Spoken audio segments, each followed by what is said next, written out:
हां, आज सृष्टि का संचालन चक्र दुर्ग की इच्छा का दास है।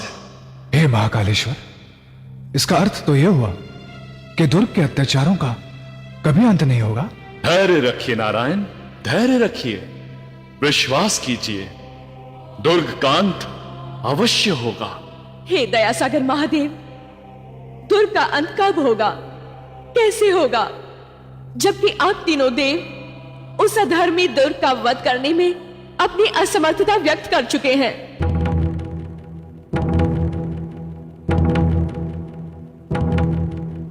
हे भूदेवी, असुर दुर्ग अपनी माता के पुण्यों के कारण उत्थान के शिखर पर पहुंचा है, किंतु अपने पापों के कारण उसकी मृत्यु शीघ्र होगी, नारी शक्ति के हाथों होगी।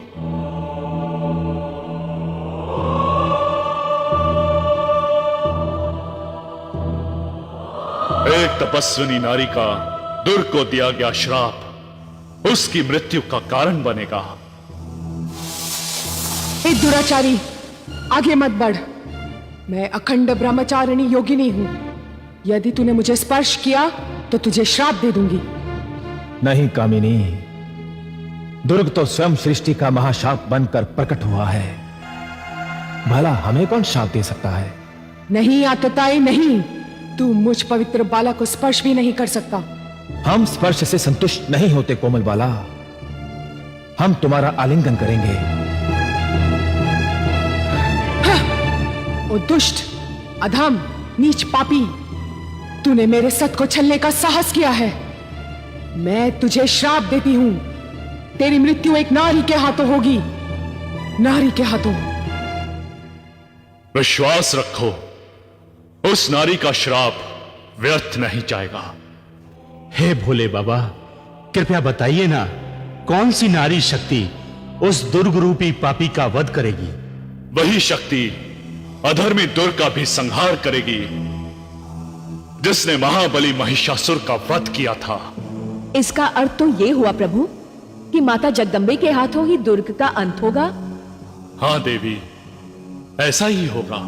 हे महादेव, फिर हमें शीघ्र ही माता जगदम्बे का आवाहन करना चाहिए।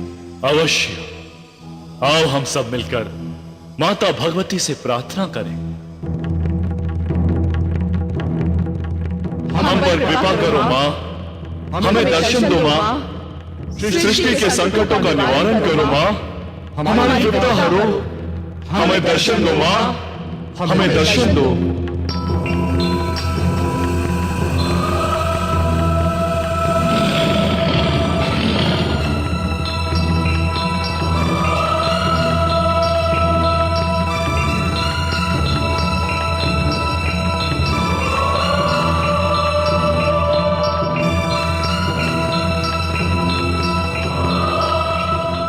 हे त्रिदेवों, हे देवगुरु, हे वसुंधरे, अब आप सब निश्चिंत हो जाएं।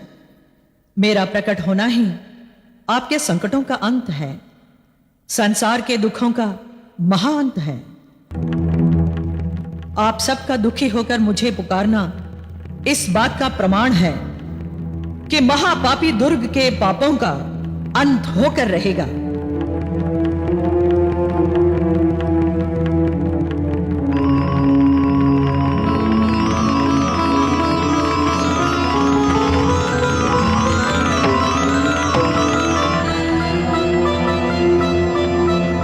ममतामयी सर्व मंगली माते, मैं आपकी अंश रूपा कालरात्रि आपको प्रणाम करती हूँ।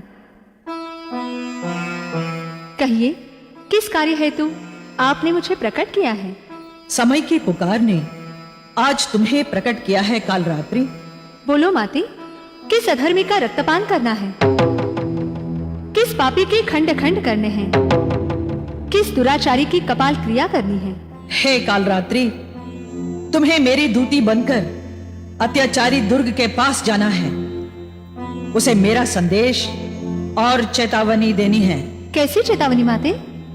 कि दुर्ग आतंक और अत्याचार का मार्ग त्याग कर सन्मार्ग पर आ जाएं, निर्दोष अबलाओं को और चारों वेदों को तुरंत अपने कारागार से मुक्त कर दें।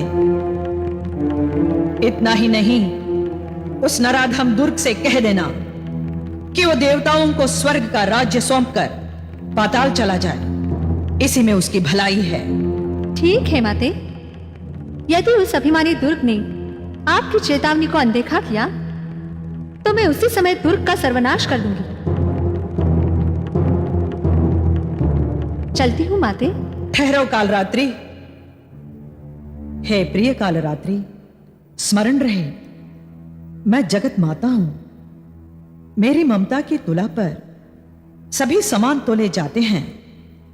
मैं महान से महान पापी को भी सुधरने का एक अवसर अवश्य देती हूं।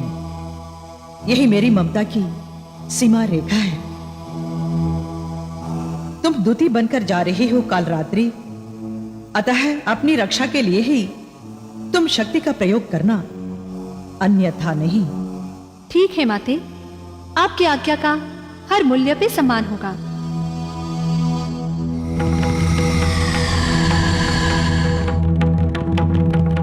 हे वसुंधरे, हे देवगुरु, हे त्रिदेवों, अब आप निश्चिंत होकर अपने अपने धाम लौट जाइए। यदि उस दुराचारी दुर्ग ने मेरी चेतावनी को अनसुना किया तो मैं उसका वध करके संसार में सुख शांति की पुनः स्थापना करूंगी।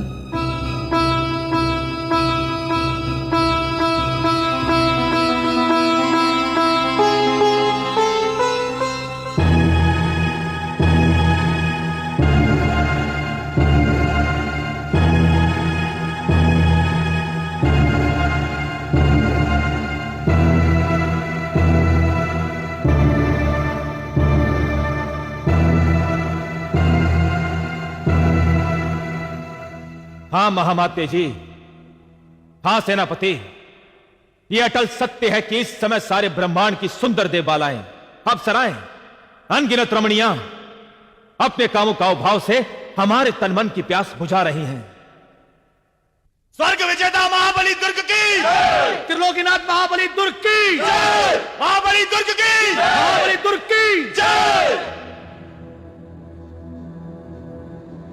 हे उत्साहित वीरों, आपके साहस एवं प्रेम के कारण आज हमारे पास तीनों लोकों का ऐश्वर्य, सौंदर्य एवं वैभव है। अर्थात तीनों लोकों के रंग बिरंगे सुगंधित फूल हमारी पूजा करते हैं, हमें अपना दाता मानते हैं। क्यों महामाते जी, हम सत्य कह रहे हैं ना? हाँ हाँ महाराज, आप तो सदा ही सत्य कहते हैं और सत्य के अतिरिक्त कुछ नहीं कहते। ये सुनकर हम प्रसन्न हुए महामाते जी। बोलिए, आज हम आपको कौन सा उपहार दें?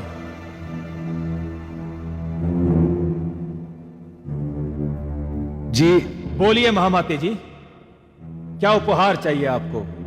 हे असुरराज, हमें असुर कुल का उत्तराधिकारी चाहिए। उत्तराधिकारी? हम कुछ समझे नहीं महामाते जी।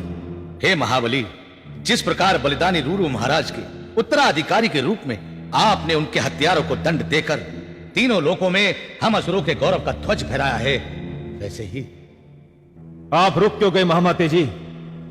निर्भय होकर बोलिए। हे महाराज, आपके नाम और वंश को अखंड रखने वाला हम असुरों को चाहिए, अर्थात पहले महारानी और फिर बाद में। हमारा अभिप्राय है महाराज, उत्तराधिकारी असुर वंशदीप राजकुमार चाहिए। ठीक है प्रेमियों, हम आपको मनचाहा उपहार अवश्य देना चाहते हैं, किंतु